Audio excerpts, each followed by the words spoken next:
la orden de protección. La orden de protección es ciertamente importante, ¿eh? No es que a lo mejor salga un caso práctico, aunque haremos uno sobre la misma, pero sí es ciertamente importante, bueno, pues por la materia que está siempre en el candelero, ¿no? Bueno, el orden de protección es el tema 52, podemos verlo con el temita, podemos verlo así. Yo, pues bueno, como hicimos esto un poco para resumirlo, tiene 5 folios, como veis, ¿eh? 4,5, porque creo que el último no está completo. Bueno, fijémonos que lo primero que tendría que llamarnos la atención es claramente orden de protección de las víctimas de violencia doméstica. Bueno, muy bien, es que ahí habría que distinguir, y por eso lo hago aquí abajo, entre violencia doméstica, violencia de género e incluso, si me atrevería a decir, violencia sobre la mujer. Pero bueno, vamos a ir por partes. Supuestos en que procede el juez. Luego veremos que puede ser el juez de instrucción o puede ser el juez de violencia sobre la mujer, dictará una orden de protección para las víctimas de violencia doméstica en los supuestos en que existan indicios fundados de la comisión de un delito contra la vida. Esto tendríamos que ya más o menos conocerlo, ¿no? La vida, integridad físico-moral, libertad sexual, libertad o seguridad sobre quien sea o haya sido cónyuge o sobre la persona que esté o haya estado ligada a él. Lógicamente aquí sí que podemos, digamos, hablar de él y ella, ¿no? Que hay algunos con las parejas del mismo sexo, hay algunos comentarios también que se podrían hacer. Por una análoga relación de afectividad aún sin convivencia o sobre los descendientes, ascendientes o hermanos por naturaleza, adopción o afinidad propios del cónyuge o conviviente o sobre los menores incapaces que con él convivan o que se hallen sujetos a la potestad, tutela, curatela, acogimiento, guarda de hecho del cónyuge o conviviente o sobre la persona amparada en cualquier otra relación que se encuentre integrada en el núcleo de la convivencia familiar, de la unidad familiar. Así como también es que esto, así como sobre las personas que por su especial vulnerabilidad se encuentren sometidas a custodia o guardia en centros públicos o privados, resulte una situación objetiva de riesgo para la víctima que requiera la adopción de alguna de las medidas de protección. Bueno, digo yo aquí ya un poco como comentario que la orden de protección es una orden de protección integral. Unifica a partir de una sola solicitud los diferentes instrumentos de protección de la víctima previstos por el ordenamiento jurídico, esto es, los penales, civiles y de protección y asistencia social. Bueno, esto es muy interesante, sobre todo para aquellas personas que estuvimos o estamos en juzgados de violencia sobre la mujer, porque tiene mucha enjundia. Bueno, violencia de género, que es un poco lo que trataba antes de decir, aquella que es manifestación de la discriminación, de las desigualdades entre mujeres y hombres, o hombres y mujeres, y se ejerce sobre ellas por quienes tienen una relación marital o asimilado, ¿no? Bueno, esto ya lo dice el artículo 1 de la Ley Orgánica 1/2004 de 28 de diciembre, que como sabemos lo estudiamos en el tema 2. Y luego la violencia doméstica, ¿no? Domos es la que se ejerce sobre las personas que viven en el domicilio familiar, incluso aún sin convivencia, como dice aquí, forman parte del núcleo familiar, forman parte de la familia. Entonces, no tiene por qué, en el caso de la violencia de género, en concreto, de la que estamos estudiando, sí tiene que ser violencia sobre una mujer. Repito, dejamos a un lado las parejas del mismo sexo de momento. Y la violencia doméstica, pues es sobre aquellos que están integrados en el núcleo familiar aún sin convivencia. Es importante también distinguirlo a efectos de un caso práctico. Mínimamente, pero sí sería necesario o interesante distinguirlo. Forma y sujetos legitimados para solicitar la orden de protección de víctimas de violencia doméstica. Bueno, y aquí evidentemente hay una serie de organismos, citaremos algunos, hay incluso más, pero bueno, tampoco queremos alargarnos.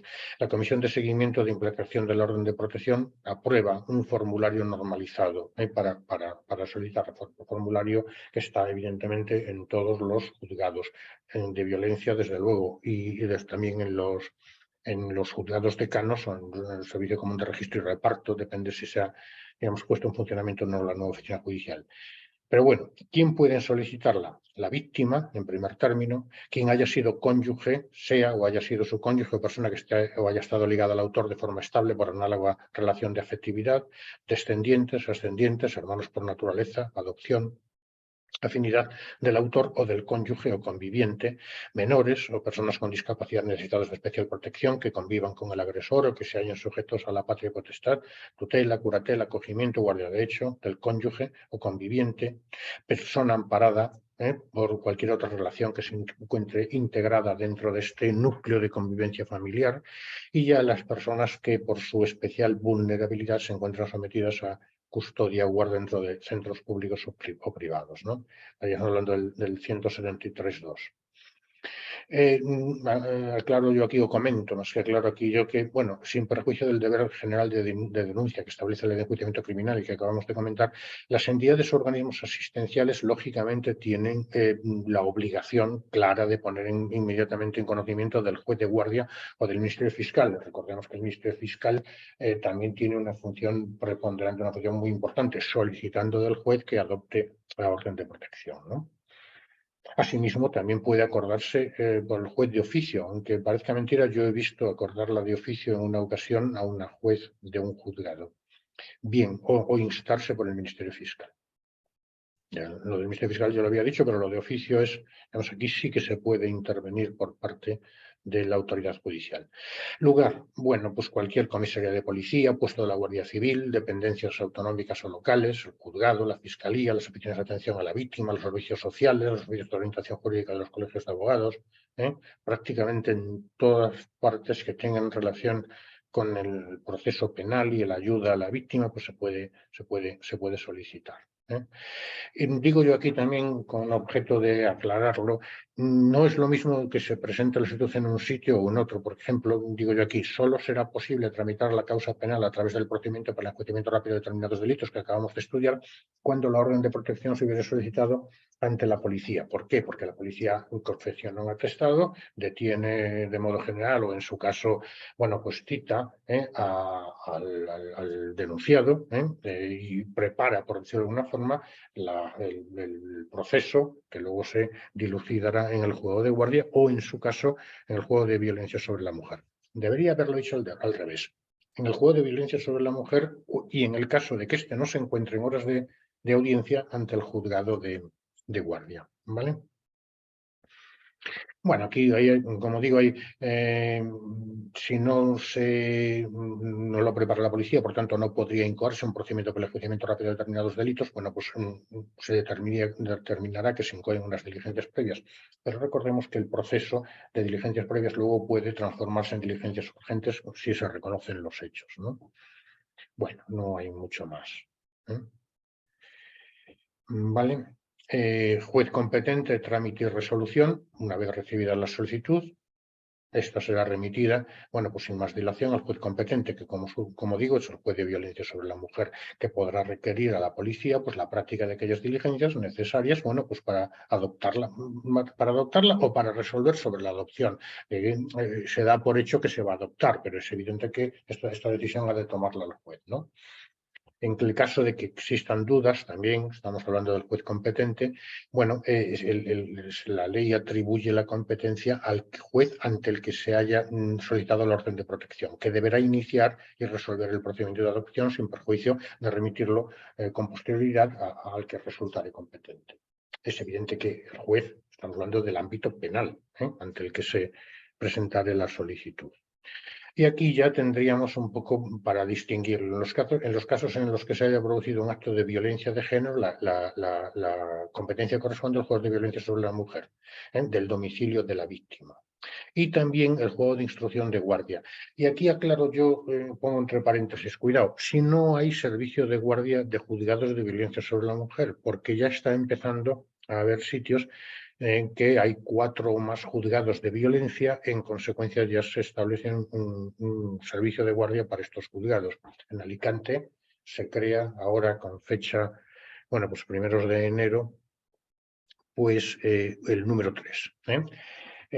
Digo, el juzgado de instrucción de guardia si no hay servicio de guardia de violencia sobre la mujer. Como actuación urgente e inaplazable, quien remitirá el día hábil más próximo lo actuado al juez de violencia. Es decir, el juzgado de guardia lo que hace es resolver sobre, bueno, pues las medidas urgentes, por ejemplo, la orden de protección y, por ejemplo, resolver también sobre la situación personal del denunciado. y en los que se haya producido un acto de violencia doméstica, ya con previa, si se detiene con posterioridad al autor, el juez de guardia o el juez de violencia que esté conociendo, el juez que sea, juez o tribunal, sea el juez de guardia, sea el juez de violencia, o en caso de que ya se haya finiquitado la instrucción, podría ser también el juez de lo penal especializado o la sección correspondiente de la audiencia provincial especializada. Bueno, ya lo comento aquí un poco, ¿no? Dependiendo del estado del proceso penal, evidentemente siempre la orden de protección, con independencia de que la adopte un juez al que se le haya solicitado, el que va a resolver sobre la cuestión es aquel que tiene la competencia, que en este caso es del domicilio de la víctima. En domicilio de la víctima, en cuanto a la instrucción. Pero recordad también que, por ejemplo, los juzgados de lo penal tienen de modo general competencia provincial, son juzgados provinciales. En Alicante ya sabemos que tenemos también en Elche y en otras localidades, pero recordad que de acuerdo con la ley existe competencia provincial para los juzgados de lo penal. Y otra cosa que también podemos comentar ahora que estamos hablando de la competencia, lo que se está pretendiendo también, por lo menos en la Comunidad Valenciana, es territorializar la violencia. Por decirlo, los asuntos de violencia sobre la mujer, territorializarlos en determinados juzgados, digamos, ya especializados, porque hasta ahora tenemos los juzgados de primera instancia e instrucción, que asimismo llevan casos de violencia. Pero ahora, para que nos hagamos una idea, acabo de comentar que el juzgado de violencia sobre la mujer número 3 de Alicante entrará pues en funcionamiento a primeros de enero. Esto conllevará que atraerá la competencia de aquellos asuntos de violencia sobre la mujer del partido judicial limítrofe que es San Vicente, por poner un ejemplo. Aquí se está haciendo, la verdad que se va despacio, se iba a crear ahora uno en Elda, pero no se ha creado. Bueno, poco más tendríamos que decir. Sí es importante ver eso, lo que establece la ley orgánica en orden a la competencia de los juzgados de violencia sobre la mujer, que no tienen por qué ser de partido judicial, aunque lo sea, la especialización de los órganos enjuiciadores, pues de lo penal, en sección de la audiencia provincial. No hay mucho más que decir, violencia, juzgados de instrucción, etcétera. Y audiencia urgente, sí. El juez que reciba la solicitud convocará a una audiencia urgente, una audiencia, la comparecencia, a la víctima o su representante, al solicitante, al agresor, asistido en su caso el abogado y el Ministerio Fiscal, siempre que existan indicios fundados de la comisión de un delito contra la vida, integridad física o moral, libertad sexual, libertad o seguridad de alguna de las personas del 173 del Código Penal y que resulte una situación objetiva de riesgo que requiera la adopción de esta medida, ¿no?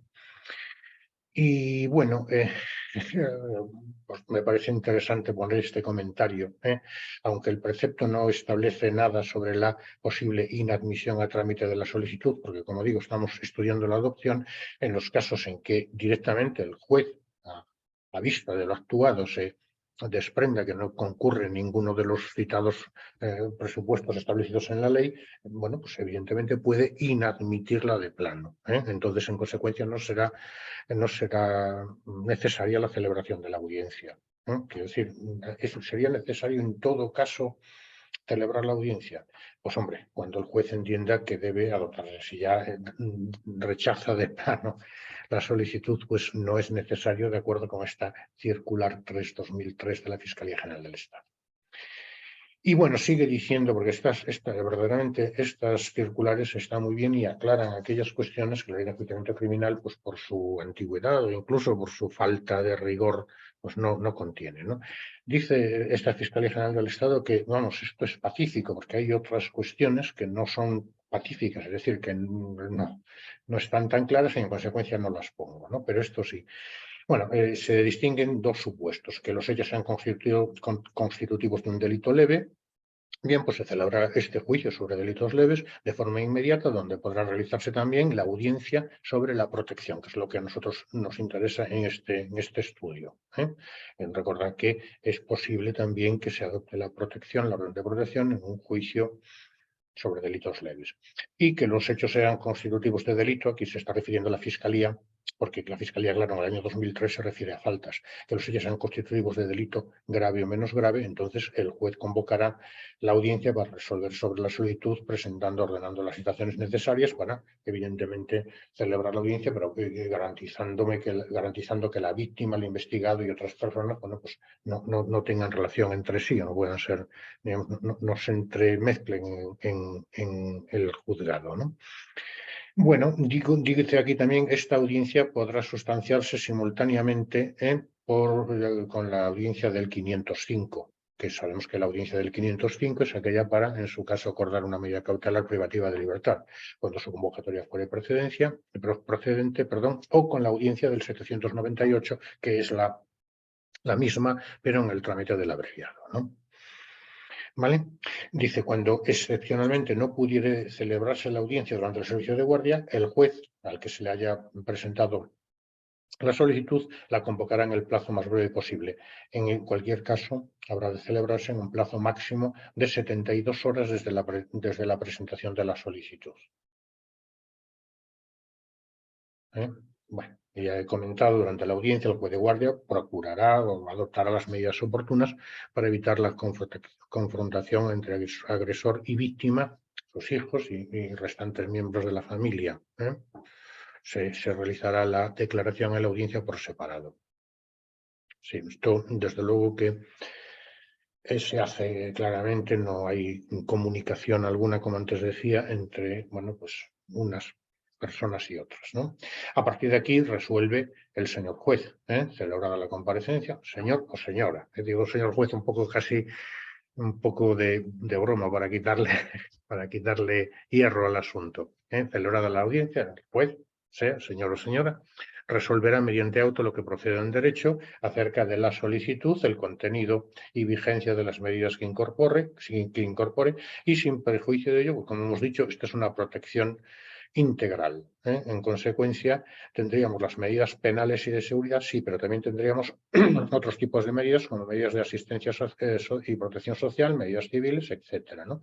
Medidas penales y de seguridad, pues la prisión provisional en su caso del investigado, prohibición de aproximación, prohibición de comunicación, de residencia, retirada en su caso de armas, comparecencia put dacta ante el juzgado. Para el que no lo sepa, la comparecencia put dacta es esa que se establece que el incurso en un proceso penal tendrá que presentarse de acuerdo con el artículo 530 de la Ley de Enjuiciamiento Criminal, hablo de memoria, pero es allí no se dice, digamos, cuándo, se lo decide el juez, de modo general en los juzgados se dice los días 1 y 15 de cada mes y siempre que fuere llamado.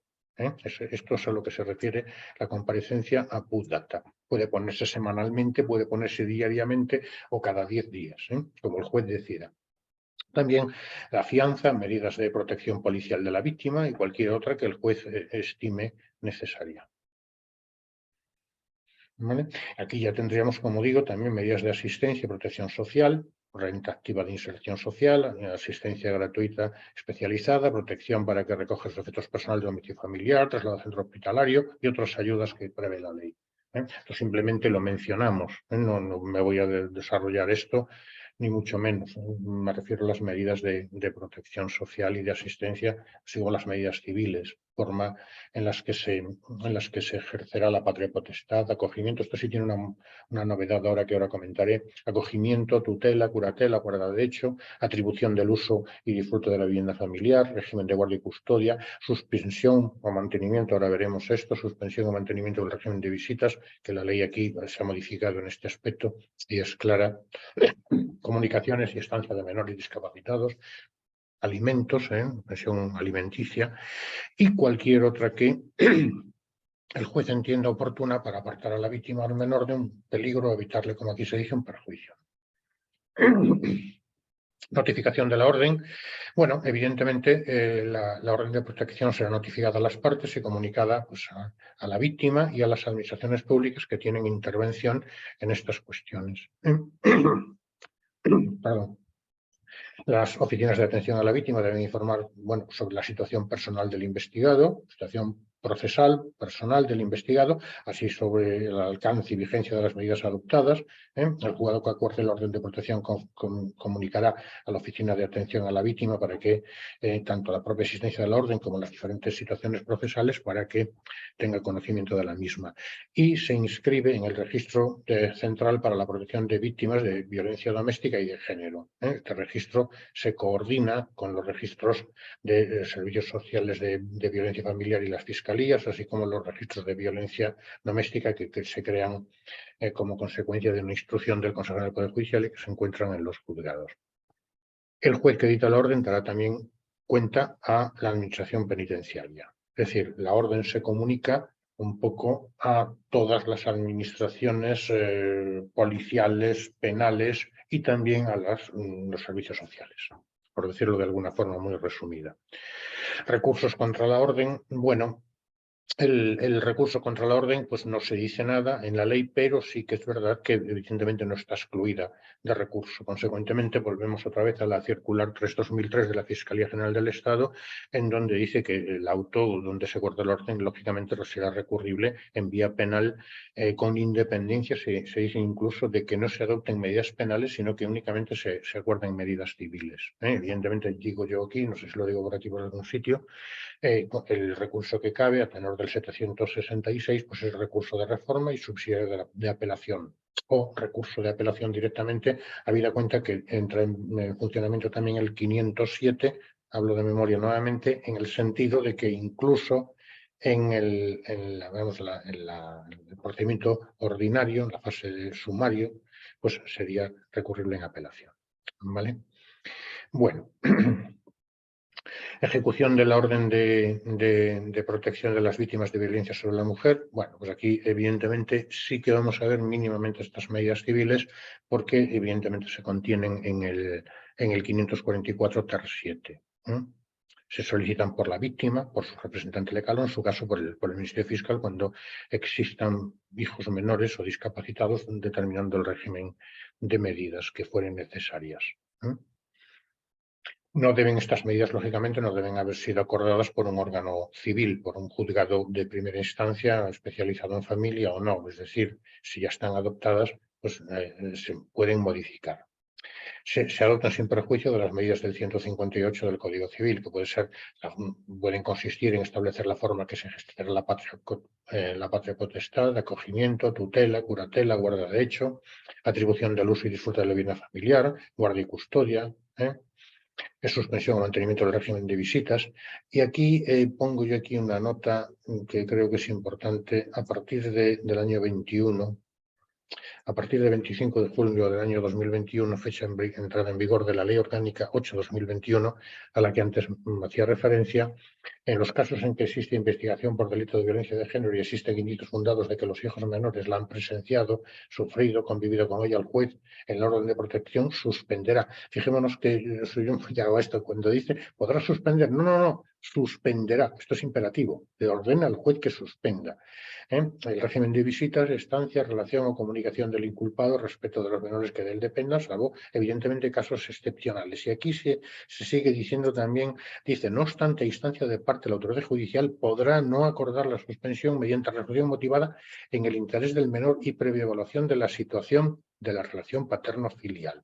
Es decir, pese a que es tasativo en el punto anterior, ahora dice, bueno, en algunos supuestos se deja a criterio del juez, pero teniendo en cuenta el interés superior del menor y previa evaluación de la relación paterno-filial.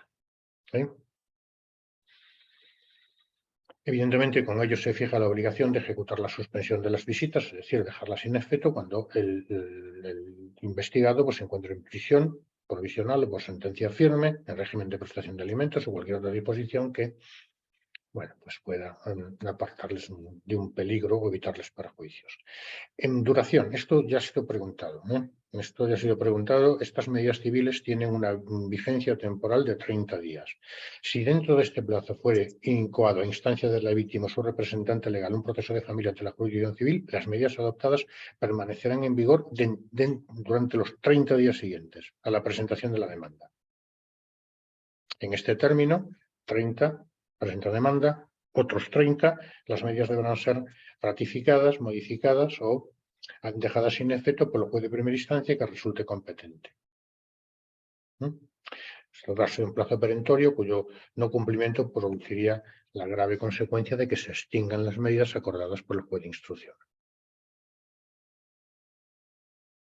Y ya el juez deberá pronunciarse en todo caso sobre la pertinencia y la opción de las medidas cuando existan menores o discapacitados que convivan con la víctima y dependan de ella. Y ya por último tendríamos que este incumplimiento de las medidas cautelares, así como de las prohibiciones impuestas en la sentencia al amparo del 57 del Código Penal, es un delito que se ha modificado recientemente en la pena, que establece una pena de prisión que va de 6 meses a 1 año, pena en abstracto. ¿Vale? Pues esta sería la orden de protección. Un resumen creo que bastante amplio, pero que nos puede ayudar a memorizarla. Evidentemente el proceso está mejor explicado y de forma más amplia en el temita. Muy bien, pues, ¿qué me decís? ¿Alguna pregunta, alguna cosilla que queramos comentar?